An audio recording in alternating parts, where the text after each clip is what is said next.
Praise the Lord. நாங்கள் தொடர்ந்தும் அடிப்படை சத்தியங்கள், அதாவது இயேசு கிறிஸ்து இந்த உலகத்தில் வந்து ஸ்டார்ட் பண்ண கவனன் புதிய உடன்படிக்கையின்படி அதில் இருக்கிற அடிப்படை சத்தியங்கள், அதில் அது வந்து சின்ன டாப்பிக்காக இருந்தாலும் இது முக்கியம். இதை வச்சு தான் நாங்கள் எங்களோட வாழ்க்கையை, கிறிஸ்தவ வாழ்க்கையை நாங்கள் அதில் கட்டிக்கொள்கிறோம்.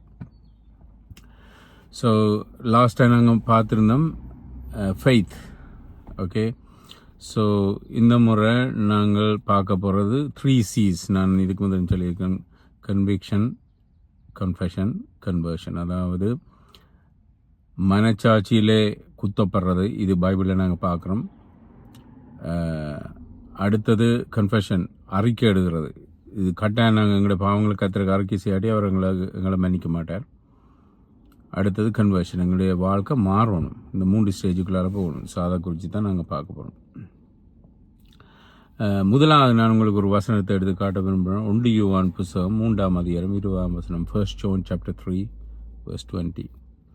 இங்கே தான் எங்களுடைய அதாவது மன உறுத்தல் ஆரம்பிக்குது. இதில் தான் எங்களுடைய கன்விக்ஷன். நாங்கள் செய்கிறது பாவம், நாங்கள் செய்கிறது பிழை என்று ஸ்டார்ட் பண்ணுறது வந்து எங்களோட மனச்சாட்சி. இப்போ நீங்கள் கவனித்து பார்த்தீங்கன்னு சொன்னால், கிறிஸ்தவர்கள் அல்லாதவர் கூட, அது ஆண்டவற்ற ஒரு செயல். கிறிஸ்தவர்கள் அல்லாதவர் கூட ஒரு பிழையை விடைக்கல அவங்களோட மனதில் உறுத்துது. நீங்கள் சொல்லலாம், இல்லையா அப்படி நான் சில பேர் பார்க்க இல்லையே, எல்லாரும் அப்படி இல்லையே, சில பேர் அதை சந்தோஷமாக செய்து கொண்டிருக்கிறான் அந்த பாவங்களுக்கு. நீங்கள் அப்படி சொல்கிறீங்க, ஆனால் அவங்களோட மனதில் கட்டாமல் அப்படியான ஒரு உணர்வு வரும்.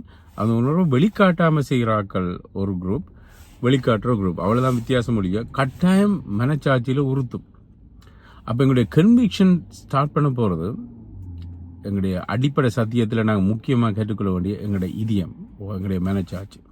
ஸோ 1 யோவான் 3:20, 1 John chapter 3:20 இப்படி சொல்லுது: ஏனெனில் நம்முடைய இருதயங்களே நம்மை குற்றவாளிகளாக தீர்க்கும் போதெல்லாம் இறைவன் நமது இருதயத்தை பார்க்கிலும் பெரியவராயிருந்து எல்லாவற்றையும் அறிகிறார். Yes, agreed. ஆண்டவற்ற கன்விக்ஷன், ஆண்டவர்களுக்குள்ள போடுற அந்த உணர்வு, நாங்கள் செய்த பிழைன்ற அந்த உணர்வு, அது வந்து கோர்ஸ் எங்களுடைய மனச்சாட்சி பார்க்க மேலானது. ஆனால் ஸ்டார்ட் பண்ணுறது எங்களுடைய ஹார்ட்ல இருந்து, மனச்சாட்சி. ஸோ சவனேஸ் அவர்களே, நாங்கள் முதலாவது அறிஞ்சு கொள்ளணும், இது அடிப்படை சத்தியம். நான் லாஸ்ட் டைம் சொன்ன மாதிரி நான் திருப்பி சொல்ல விரும்பலை. நாங்கள் போடுற அத்திவாரம் ஸ்ட்ராங்காக இல்லாட்டி எங்களோட கிறிஸ்தவ வாழ்க்கை பிறகு பின்னுக்கு தளம்பும். ஸோ இது அடுத்த அத்திவாரம்.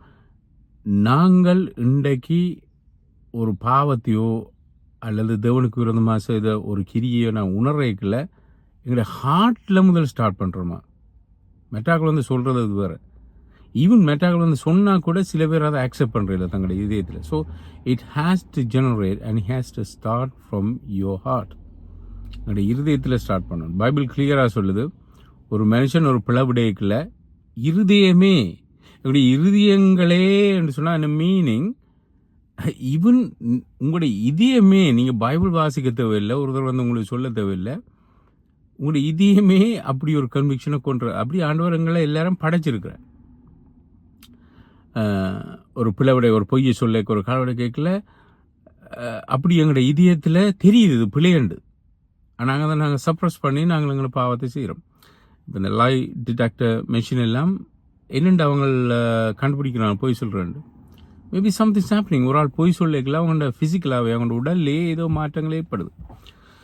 ஸோ அதால் நாங்கள் ஒரு அடிப்படையான சாத்தியத்தை கற்றுக்கொள்ளணும். எங்களுடைய பாவம் நாங்கள் உணர்றது முதலாவது எங்களுடைய இதயத்திலேருந்து ஸ்டார்ட் பண்ணணும். இயேசு சொன்னார், இருதயமே திருக்குள்ளதும் கேடலும், அதில் விபச்சாரம், கொலைவரிகளும், இச்சைகளும், பழிவாங்குற எண்ணங்கள், கோபங்கள் எல்லாம் எங்களுடைய இதயத்தில் தான் இருக்குது. அங்கேருந்து தான் ஸ்டார்ட் பண்ணுது. ஸோ முதலாவது நாங்கள் இன்றைக்கு ஒரு லெசனை லேர்ன் பண்ணிக்கொள்வோம். நாங்கள் ஒரு பிழைய விடையக்கில் எங்களுடைய இதயம் முதலாவது சுட்டி காட்டினா அப்போவே நாங்கள் மேலே திரும்பிடுவோம். அல்லாட்டி அது அடுத்த ஸ்டேஜுக்கு நாங்கள் போவோம். ஆண்டவர்களை கைவிட மாட்டார், ஆண்டவர்களை நேசிக்கிறார். அடுத்த ஆப்ஷன் வச்சிருக்கிறார், அதான் அந்த மனச்சாட்சியை நீங்கள் மழுப்பின உடனே, அதை மழுங்கடித்த உடனே இறைவன் ஒரு கன்விக்ஷன் எங்களுக்கு கொடுக்குறார். That's something special. அது நீங்கள் முழங்கால இருக்கைகளையோ, சர்ச்சில் இருக்கைகளையோ, ஒரு பாட்டு பாடக்கலையோ, ப்ரேயரை செய்யக்கலையோ, then God is convict you. God is saying, நீ இந்த மனச்சாட்சியை மழுங்கடிச்சிட்ட, ஆனால் இந்த நீ செய்த பிழை என்றதான் ஆண்டவர் வெளிப்படுத்துவார். அது ஒரு போதர் மூலமாக, இல்லை சௌரம் மூலமாக, ஒரு பாடல் மூலமாக சொல்லுவார். எப்படியாவது ஆண்டவர் தெரியப்படுத்துவார். அதான் இந்த பியூட்டி ஆண்டவர்கிட்ட இது. ஓகே, ஆனால் அடுத்த ஒரு பகுதியை பார்க்க போகிறோம். இது ஒரு மெட்டசைட், கன்விக்ஷன் மெட்டசைட். கன்விக்ட் பண்ணுற எல்லாருமே நல்ல கன்விக்ஷன் நல்லது, அதை உணர்றது நல்லது, நம்ம பார்க்க. ஆனால் அவங்க எடுக்கிற ஸ்டெப் வந்து எல்லாருமே சரியான ஸ்டெப் எடுப்பாங்கன்னு இல்லை. அதில் ஒரு உதாரணம், கணக்கு உதாரணம் இருக்குது பைபிளில். பட் கணக்க உதாரணங்களை இப்போ எடுத்து காட்டல, ஒரு உதாரணத்தை எடுத்து காட்டுறாங்க. புதிய பாடல இருக்கிற மத்தேயு 27 3 வசனம் 4 வசனம். Matthew chapter 27 verse 3 and 4. உங்களுக்கு தெரியும் யூதாஸுக்கு நடந்த சம்பவம். யூதாஸ் இயேசு கிறிஸ்துவை காட்டி கொடுக்குறான். காட்டி கொடுத்தோன்னே அவனோட மனதில் ஒரு குற்ற உணர்வு வருது. நான் இதை செய்துட்டேனே, ஒரு இன்னசென்டான பிளட்டை நான் சிந்த வச்சுட்டேனே என்ற ஒரு குற்ற உணர்வு வந்த உடனே அவங்களுக்கு தெரியும் தூக்கு போட்டு சாரான். பட் அவனோட சம்பவம், அந்த சம்பவம் அதில் இருக்குது பாருங்க. அவரை காட்டி கொடுத்த யூதாஸ் இயேசு மரண தீர்ப்புக்குள்ளானதை கண்டு மன துயரம் அடைந்தான். எனவே தனக்கு கொடுத்த 30 வெள்ளி காசுகளை தலைமை மதகுருகளிடமும் சமூக தலைவர்களிடமும் திருப்பி கொடுத்தான். அவன் அவர்களிடம், நான் குற்றமற்ற இரத்தத்தை காட்டி கொடுத்து பாவம் செய்து விட்டேன் என்றான். அதற்கு அவர்கள், அது பற்றி எங்களுக்கு என்ன, அது உன்பாடு என்ன? They said, what is it to do with us? அது வந்து எங்களுக்கு வந்து சம்மந்தம் இல்லை, that's your business என்று அவங்க கடைசியில் பிளேம் பண்ணுறான். அப்புறம் அவங்களுக்கு தெரியும், அவன் போய் தூக்கு போட்டு சாகிறான். See, கன்விக்ஷன் அவனுக்கு வந்தது, குற்ற உணர்வு அடைந்தான். ஆனால் அவனோட டிசிஷன் ரோங்காக இருந்தது. இன்றைய கிறிஸ்துவர்களாகிய நாங்களும் சரியான கேர்ஃபுல்லாக இருக்கணும். எங்களோட மனதில் குற்ற உணர்வு வரைக்கல அடுத்த ஸ்டெப் என்ன, தேவண்ட வேதத்துக்கு நாங்கள் திரும்புவோம். அதான் முக்கியம். ஸோ மனம் இப்போ எங்களுக்கு குற்ற உணர்வை கொடுத்துட்டு, நான் 100% திஸ் இஸ் மை ஃபோல்ட் ஓர் சின், இது என்ற பிள்ளைன்னு உங்களுக்கு தெரியுது. what would you do? ஒரு சைவ குருகிட்ட போவீங்களா, முஸ்லீம்காரங்கிட்ட போவீங்களா, அல்லது பக்கத்து வீட்டுக்கு ரசிக்கப்படாவண்ட போவீங்களா, எங்கே போவீங்க? You have to turn to the word of God. ஒரு வசனத்தை உங்களுக்கு காட்ட விரும்புகிறேன். அப்போஸ்தலர் 2 அதிகாரம்.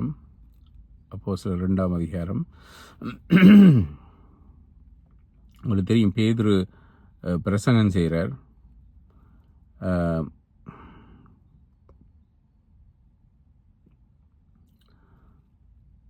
பேதுரு பிரசங்கம் செய்யக்கல,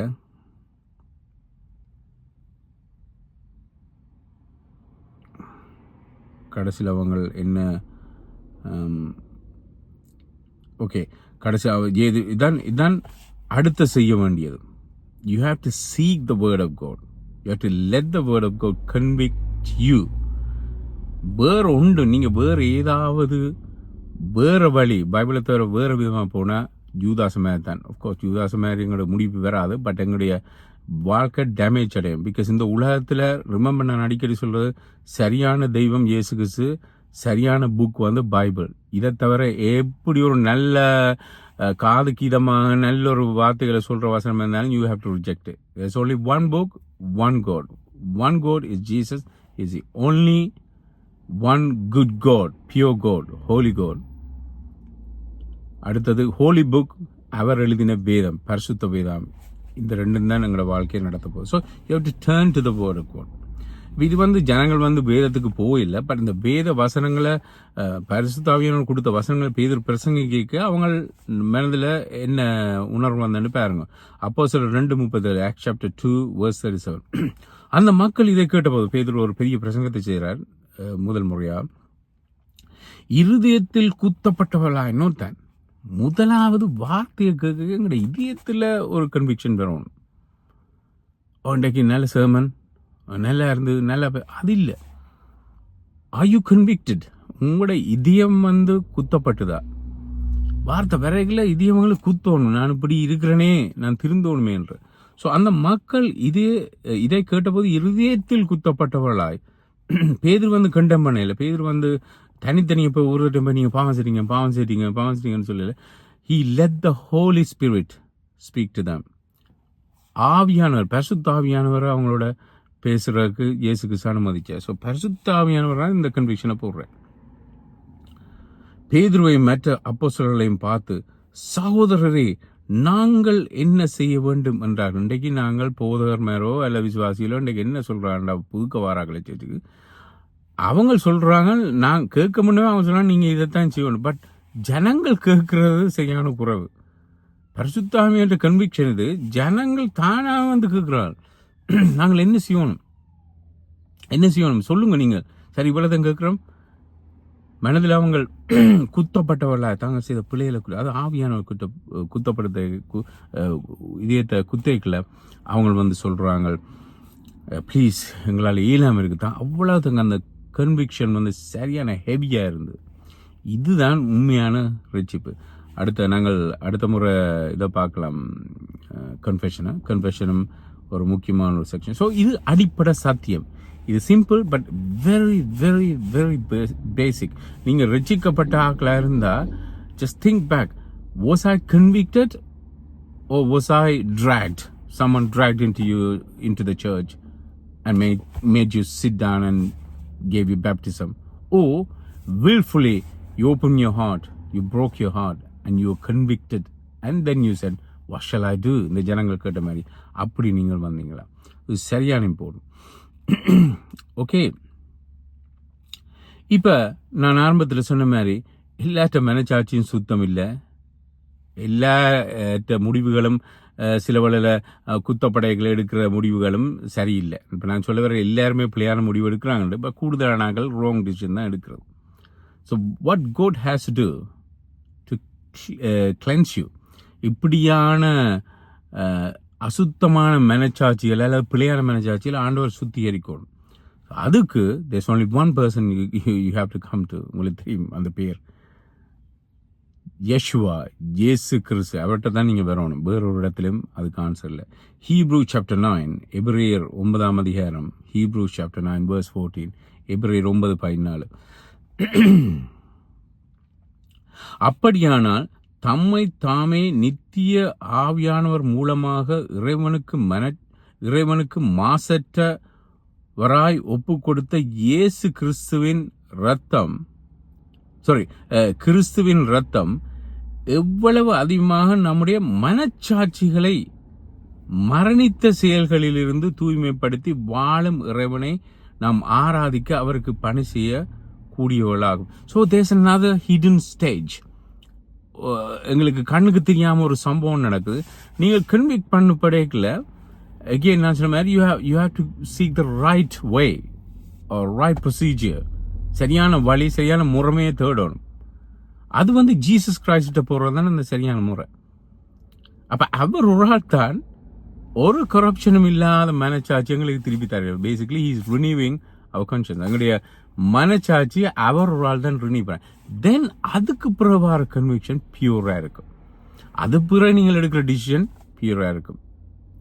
ஸோ தேவன் எங்களுக்கு இதான் பியூட்டி, ஆண்டவர்கிட்ட அன்பு எல்லாத்துக்கும் வழிமுறையில செய்து வச்சிருக்கிறார். எக்ஸ்கியூஸே இல்லை எங்களுக்கு.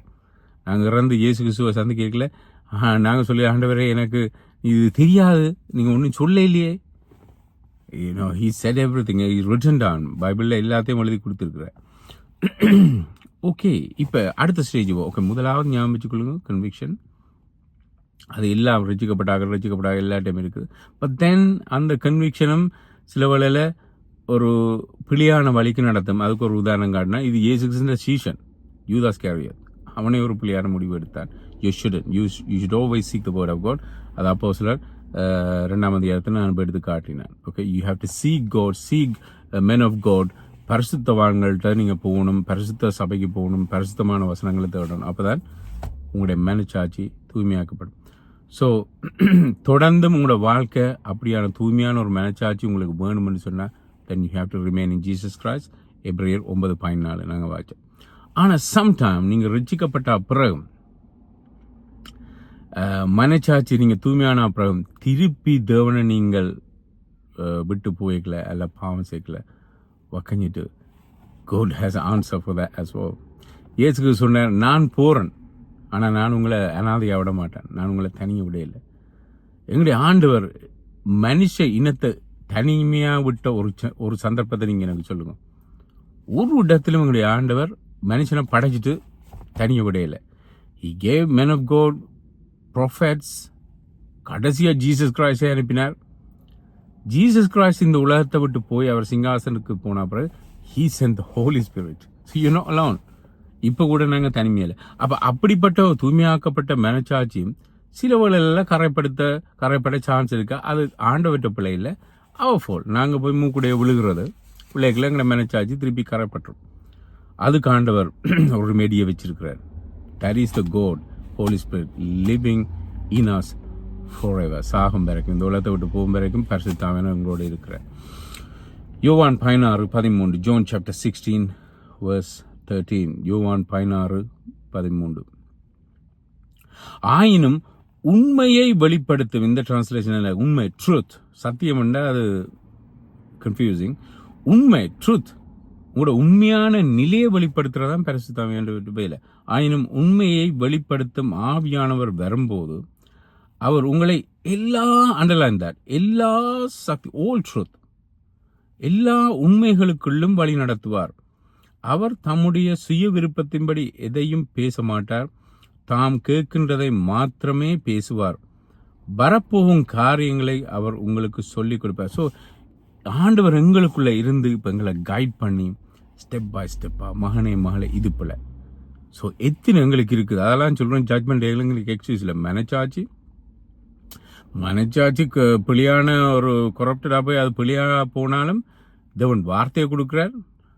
அப்போ 2ஆம் அதிகாரத்தில் பார்க்குறோம். இந்த வார்த்தையை கொடுத்து அடுத்தது இன்னொரு லெவலுக்கு கொண்டு போகிறார். ஜீசஸ் கிரைஸ்ட்டை கொண்டு போய் இயேசு கிறிஸ்து எங்களுடைய மனச்சாட்சி சுத்தமாக. This is something supernatural. Yes, word of God நீங்கள் வாசிக்கிறீங்க, நல்லது, அது உங்களுக்கு. This is something supernatural. ஆண்டவர்கிட்ட இந்த டைரெக்டாக உங்களுக்கு ஒரு கிரேஸ் ஒன்று வருது. எங்களுடைய இதயம் ஆட்டோமேட்டிக்காக சுத்திகரிக்கப்படுது. பட் தென் அதுக்கு பிறகும், சுத்திகரிக்கப்பட்ட பிறகும் சில வேளையில் நீங்கள் விழுந்து போனால் ஆண்டவர் ஸ்டில் நீங்கள் தேவன்ட பிள்ளை, ஆண்டவர் உங்களை கைவிட மாட்டார். நீ துளைஞ்சி போ, நான் உலகத்தையும் செய்த அப்புறம் நீ இப்படி போயிட்டிய நாசமாக போண்டு ஆண்டவர் கடைசி வரைக்கும் சொல்லப்பட்டார். மனுஷன் சொல்லுவான், பாஸ்டர் மேன் சொல்லுவார், சில விசுவாசியை சொல்லுவார், சில உங்களோட ஃபேமிலி கூட உங்களை பிறங்கணிமா. But God will never. He says, look, இன்னொரு ஆள் வரப்போறார் உங்களுக்குள்ள. He will be like exactly like me. என்ன மாதிரியே இருப்பார். நான் பேசுனதை உங்களுக்கு நினைப்பூட்டுவார். நான் உங்களோட இருந்த மேலே அவர் உங்களோட இருப்பார். ஆனால் என்ன வித்தியாசம்னா, நான் போகிறேன் பரலோகத்துக்கு, ஆனால் உங்களோட அவர் பெர்மனண்டாக இருப்பார். ஸோ தேவன் எங்களுக்கு கொடுத்த கிரேஸ், ஆண்டவர்கிட்ட கிருபையை நாங்கள் நினைப்போம். ஸோ முதலாவது அடிப்படை சத்தியத்தில் நாங்கள் பார்த்தோம் ஃபெய்த். லாஸ்ட் டைம் நான் உங்களுக்கு சொல்லியிருந்தேன். இப்போ நாங்கள் பார்க்குறது கன்விக்ஷன். இது சரியான இம்பார்ட்டன்ட். இதயத்தில் குத்தப்பட்டவர் சொன்னால் நாங்கள் என்ன செய்யணும்னு சொல்லி, இது கட்டாயம் இம்பார்ட்டன்ட். இது கிறிஸ்தவர்களுக்கு இருக்கணும். ஒரு பிள்ளையை ஒரு மனுஷனுக்கு எதிராக செய்யக்கலையோ, சபைக்கு எதிராக செய்யக்கலையோ, ஆண்டவருக்கு எதிராக செய்ய, ஈவன் தனக்கு தானே பாவத்துக்கு தன் சரீரத்துக்கு எதிராக பாவம் செய்யக்கலையோ ஒரு குற்ற உணர்வு வரணும். ஆனால் என்ன நடக்கும்னு சொன்னால், இதை மீறி தொடர்ந்தும் பாவம் செய்ய மனச்சாட்சி கடினப்பட்டுரும், குற்ற உணர்வு கடினப்பட்டுரும். பட் தென் பரிசுத்த ஆவியானவரும் பேச, ஆனால் பரிசுத்த ஆவியானவரை நான் இக்னோர் பண்ணி தொடர்ந்தும் பாவம் செய்ய, this is பிகஸ்ட் சீக்ரெட்.